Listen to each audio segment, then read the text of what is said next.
I'm Brian here with you on SportsCenter, and for the first time since 2018, LeBron James is available in free agency. According to ESPN Shams Charania, the 5 potential landing spots for LeBron, well, that's the Cavs, the Warriors, Heat, Wolves, and 76ers. A source familiar with James' thinking told ESPN's Dave McMenamin that he wants to play, quote, meaningful, competitive basketball at his next stop. But the host of the ESPY's Marcelo Hernandez thinks the choice is simple. I think it's very simple, LeBron. Florida, right? Towards the end of your career, Florida, Texas, golf. I mean, it feels like a no-brainer, doesn't it? And you already went back to Cleveland, going back to Miami. Yeah. You know? We would love to have him. All the Latinos love LeBron gang. I love Miami, and this guy right here already looks a little Miami Vice. NBA reporter Vince Goodwill with us. Hey, Vince, in your eyes, best landing spot for LeBron, where? Best landing spot, in my opinion, of course, I'm going to be selfish because I cover the Eastern Conference. I'm going to say Miami because I want to spend May and June in Miami, but I think it's more a reflection of wherever he goes. It's going to be a reflection, Kiana, of his values and where he sees himself in his career. In 2010, he had to win, so he went to Miami and teamed with Chris Bosh and Dwayne Wade. In 2014, he wanted to make things right, and that's why he went to Cleveland. If he were to complete this circle with Miami, that's the place where he played his best basketball, and that's also a place that can kind of protect and shield him on the floor because Giannis Antetokounmpo is there, and also Bam Adebayo. He can be a powered-down version of himself and still be able to compete with meaningful basketball in May and June. Absolutely, and I mean, to be honest, who doesn't want to spend the winter in South Beach? Take your talents back there, but nonetheless, hey, Commissioner Adam Silver will speak tonight after meeting LeBron James. He said that it's going to drive where he's headed next season, but we're seemingly no closer to a decision. Available in free agency for the first time since 2018, interested teams and players, they're doing their best to pitch LeBron, and that includes Draymond Green. Here's how he said he tried to sell the Warriors to LeBron. I'd be remiss if I don't take the opportunity to throw my pitch in there. You know, I'd be crazy if we're together for X amount of days and at no point am I like, yo, we need to chop it up. Like, what the hell's going on? What we doing? Of course I did that. And of course the pitch was crazy. Like, with the things that I shared in it, it definitely is gonna make the brain work a little bit.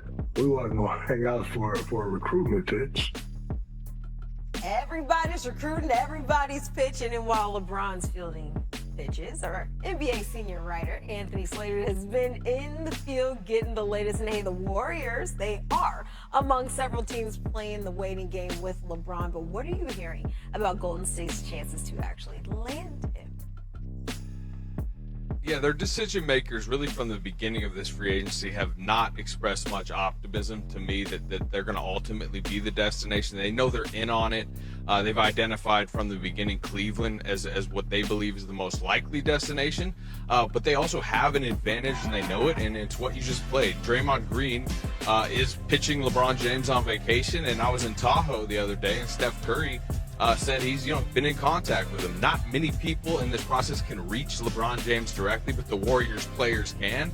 And I thought one of the most interesting parts of Steph's pitch is basically the historic nature of them potentially teaming up. You know, with year 18 for Steph, year 24 for LeBron, the battles they've had. He called it maybe it could be one of the most unique stories in NBA history if they teamed up. Exactly. Two GOATs on the same team. What kind of magic that would make. Golden State, though, did add someone who has championship ties to LeBron, his former Lakers head coach. Will play in year 24. LeBron's agent, Rich Paul, was on NBA Today on Friday and reassured people what LeBron is looking for in his next team on Sunday. Cavs coach Kenny Atkinson went on the record saying the Cavs are pursuing James in free agency. This is an exciting time for us, right? Like we're in the mix for the greatest player of all time. That guy. Like my personal opinion. So it's exciting, right? Like, man, we're I think you're nervous, but we understand how it is. He's obviously has earned that right to take his time. Obviously, family plays a big part of it. But I know the state of Ohio, man, that there's something special. LeBron owns just about every Cavs franchise record. Points, rebounds, assists, and made threes, as well as most All-Star and All-NBA appearances, just to name a few. We now welcome in our senior insider, Shams Charania. Shams, we just heard Cavs coach Kenny Atkinson confirm their exciting pursuit of LeBron James. What are you hearing about timing of LeBron's decision? MJ, every day LeBron James inches closer and closer to a decision. It's decision time for LeBron James because all the information for the most part is in. GMs, presidents, owners, they've all been heard from. They're continuing to have conversations with agent Rich Paul here this week as well. Players have also reached out to LeBron James to recruit him. And yes, all the voice notes have also been listened to. And rosters have been set around the league. The decks have been set. And the leading suitors have been Cleveland, Miami, Golden State, Philadelphia, and Minnesota. And what we know definitively is LeBron James has made it clear privately that he wants to go somewhere where he can compete for a championship, somewhere where he feels like he finds that happiness from a team environment and culture that he feels he can uplift. And the big thing here is this is not going to be a financially driven decision. So that gives LeBron James the ability to hear from teams that have the minimum, have other exceptions, have salary cap space as well, and also be allowed to take his time through this decision. All right, Shams, thanks for that update. Don't go too far. We're going to check in with you a little later. Now, LeBron is still putting up numbers as last season he was one of just 4 players to average 25 and 5 on 50% shooting, joining Giannis, Jokic, and Şengün. Earlier today, Austin Reeves talked about LeBron leaving the Lakers. I don't know if I've honestly processed it yet. I mean, I kind of was thinking about it last night when I got here. Starting a season without, him being on the team is going to be different for me. It's kind of all I've ever known is him being around, joking around, acting like he's 15. But, that's his decision. And, like I said, in Tahoe and anytime we talk about it, I've got nothing but love and respect for him. And, let's play some golf soon.